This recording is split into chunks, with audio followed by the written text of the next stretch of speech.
Africa का एक किसान था। वह अपनी जिंदगी से खुश और संतुष्ट था।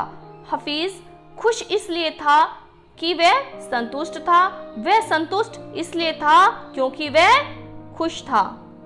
एक दिन एक अक्लमंद आदमी उसके पास आया। उसने हफीज को हीरों से जुड़े महत्व के बारे में और उससे जुड़ी ताकत के बारे में बताया। उसने हफीज से बताया कि अगर तुम्हारे पास अंगूठे जितना बड़ा हीरा होता है तो तुम पूरा शहर खरीद सकते हो, और अगर तुम्हारे पास मुट्ठी जितना बड़ा हीरा होता है तो तुम पूरा देश खरीद सकते हो। दूसरे दिन सुबह होते ही हफीज ने अपने खेतों को बेचकर अपने परिवार की देखभाल का इंतजाम किया और खुद हीरो की खोज में रवाना हो गया। वह हीरो की खोज में पूरे अफ्रीका में भटकता रहा, पर उसे हीरे नहीं मिले।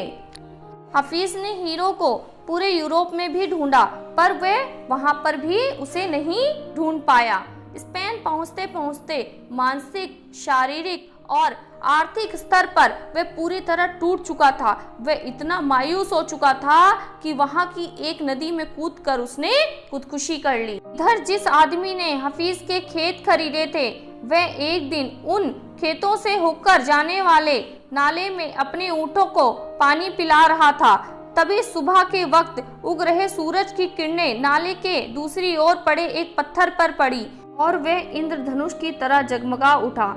यह सोचकर कि वह पत्थर उसकी बैठक में अच्छा दिखेगा, उसने उसे उठाकर अपनी बैठक में सजा दिया। उसी दिन दोपहर में हफीज को हीरो के बारे में बताने वाला अक्लमंद व्यक्ति हीरो के नए मालिक के पास आया।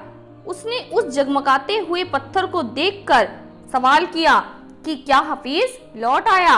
नए मालिक ने जवाब दिया, नहीं, लेकिन आपने ये सवाल क्यों पूछा? अक्लमंद आदमी ने जवाब दिया, क्योंकि ये हीरा है, मैं इन्हें देखते ही पहचान जाता हूँ। नए मालिक ने कहा, नहीं, ये तो महज एक पत्थर है, मैंने इसे नाले के पास से उठाया है। आइए मैं आपको दिखाता हूँ, वहाँ पर ऐसे बहुत सारे पत्थर पड़े हुए हैं। उन्होंने वहां से नमूने के तौर पर बहुत सारे पत्थर उठाए और उन्हें जांचने परखने के लिए भेज दिया।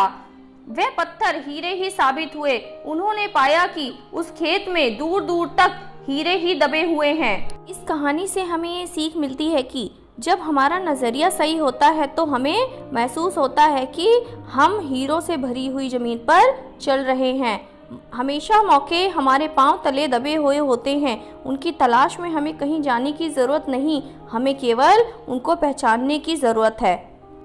अगर आपको हमारी स्टोरी अच्छी लगती है तो इसे लाइक करें, शेयर करें और कमेंट करके ज़रूर बताएं कि आपको हमारी वीडियो कैसी लगी। और हाँ, चैनल को सब्सक्राइब ज़रूर करें। सब्सक्राइब करने के बाद बेल आइकन को ज़रूर दबाएं ताकि हमारी जो अगली वीडियो है वो आप तक सबसे पहले पहुँच सके।